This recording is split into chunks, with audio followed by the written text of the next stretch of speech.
Dear students, इसके बाद हम बात करेंगे specialised structures of plasma membrane. जैसा कि डायग्राम में दिखाया गया है, यहाँ पर दो कोशिकाएं हैं, cell A and cell B. इससे पहले आपको यह बताया गया था कि प्रत्येक कोशिका की अपनी प्लाज्मा मेम्ब्रेन होती है। अतः हम यह कह सकते हैं कि दो नज़दीकी कोशिकाएं जिनकी अपनी अपनी प्लाज्मा मेम्ब्रेन होती हैं, तो यह दोनों कोशिकाएं एक दूसरे के नज़दीक आ जाती हैं और कुछ स्थानों पर यह पूर्णतः जुड़ जाती हैं और कुछ स्थानों पर इनमें स्पेस पाया जाता है और इस प्रकार के स्पेस को एक्स्ट्रा सेलुलर स्पेस अथवा इंटरसेलुलर स्पेस भी कहते हैं। इन विशेष संरचनाओं में सर्वप्रथम हम बात करेंगे कोशिका के ऊपरी पार्ट में दिखाई गई संरचनाएं माइक्रोविलाई अर्थात सूक्ष्म रसूंकर। इस प्रकार की स्ट्रक्चर्स उन सतहों पर ज़्यादा पाई जाती हैं जहां पर अवशोषण की क्षमता बढ़ानी हो। फॉर एग्जांपल, डाइजेस्टिव ट्रैक्ट में इस प्रकार की संरचनाएं बहुत अधिक संख्या में पाई जाती है क्योंकि वहाँ पर फूड का अवशोषण करना होता है। इसके अतिरिक्त यूरिनिफेरस ट्यूब्यूल्स में भी यह पाई जाती हैं, जहाँ पर कि नेफ्रीडियल एपिथीलियम का स्तर होता है, उस स्तर में भी माइक्रोविलाई बहुत अधिक संख्या में पाए जाते हैं। अगर हम इंटेस्टाइनल एपिथीलियम की बात करें तो उसमें इनकी संख्या प्रत्येक कोशिका में लगभग 3000 के आसपास होती है। माइक्रोविलाई लंबाई में 0.6 माइक्रोन से 0.8 माइक्रोन तक होते हैं, जबकि इसका व्यास 0.1 माइक्रोन तक होता है। इसमें माइक्रोफिलामेंट पाए जाते हैं जिसकी बाह्य सरफेस ग्लाइको प्रोटीन द्वारा कवर्ड रहती है और यह फूजी अपीयरेंस प्रदर्शित करते हैं। कुछ केसेस में ये एंडोप्लाज्मिक रेटिकुलम से प्रत्यक्ष रूप से जुड़े रहते हैं और इस प्रकार से यह एक निश्चित पैसेज प्रदान करते हैं। दूसरी स्ट्रक्चर्स है इंटरडिजिटेशंस, जो कि डायग्राम में दिखाई गई है।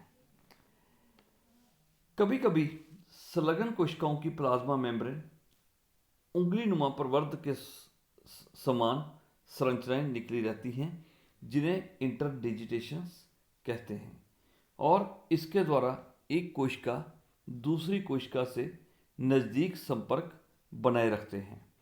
फिर भी दो प्लाज्मा मेम्ब्रेन के बीच का स्पेस लगभग 110 एंगस्ट्रॉम से 150 एंगस्ट्रॉम तक होता है और ये बलकृत या बलपूर्वक संलग्नता का कार्य करती हैं। इसके बाद हम स्ट्रक्चर्स का बात करेंगे डेस्मोसोम। डेस्मोसोम वे संरचनाएं हैं जो कि दो कोशिकाओं के संपर्क में आने वाला वो स्थान है जो कि एक दूसरे को असंजित करते हैं। कुल मिलाकर ये कई कोशिकाओं को एक इकाई की भांति कार्य करने का आधार प्रदान करते हैं। यह दो प्रकार के होते हैं, स्पॉट डेस्मोसोम जिसका दूसरा नाम है मैक्यूला एडहेरेंस। ये डेस्मोसोम्स कोशिकाओं को एक निश्चित आकृति बनाए रखने में मदद करते हैं तथा उन्हें दृढ़ता एवं साइटोप्लाज्मिक सपोर्ट प्रदान करते हैं।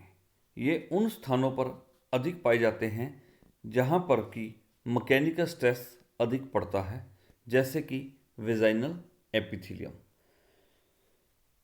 दूसरे प्रकार के डेस्मोसोम होते हैं जिन्हें हेमी डेस्मोसोम कहते हैं। ये कुछ विशेष प्रकार की एपिथीलियम कोशिकाओं के आधार पर मिलते हैं और इनकी संरचना पूर्व में बताए गए डेस्मोसोम के समान होते हैं। यह कोशिकाओं को संयोजी ऊतक से जोड़ते हैं जो कि एपिथीलियम कोशिकाओं का आधार बनाती है। ये कोशिकाओं को छिलने से रोकते हैं। ये डेस्मोसोम सर्विक्स जो कि यूट्रस की ग्रीवा भी कहलाती है तथा विजाइना में अधिक पाए जाते हैं जो कि अधिक बलकृत दाब को सहन करने में सहायता प्रदान करते हैं। इसके बाद की स्ट्रक्चर है टाइट जंक्शन अर्थात जोनुला ओक्लूडेंस। जब दो कोशिकाएं की प्लाज्मा झिल्लियां के बाह्य स्तर परस्पर मिलकर एक इंटरसेलुलर स्पेस को समाप्त कर देते हैं तो उस स्तर को टाइट जंक्शन कहते हैं, क्योंकि इसमें किसी प्रकार का इंटरसेलुलर स्पेस में खाली स्थान नहीं पाया जाता।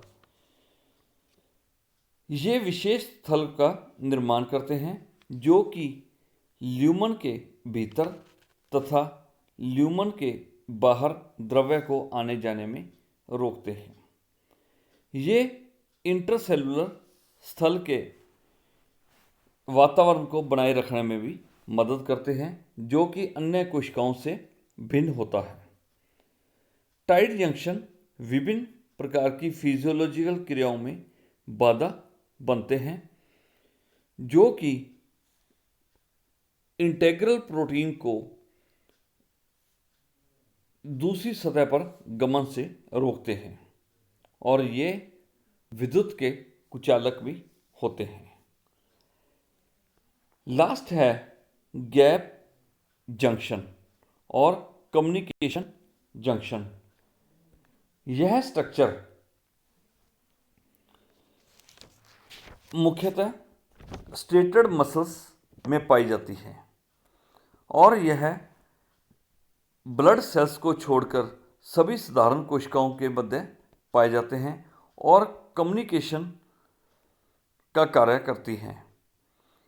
इसके कारण प्लाज्मा मेम्ब्रेन के पास की कोशिकाएं एक दूसरे के निकट आ जाती हैं और इसके द्वारा दो कोशिकाओं के बीच की दूरी लगभग 2 से 4 नैनोमीटर तक रह जाती है और इसकी कम्युनिकेशन जॉइंट को कनेक्शन कहते हैं।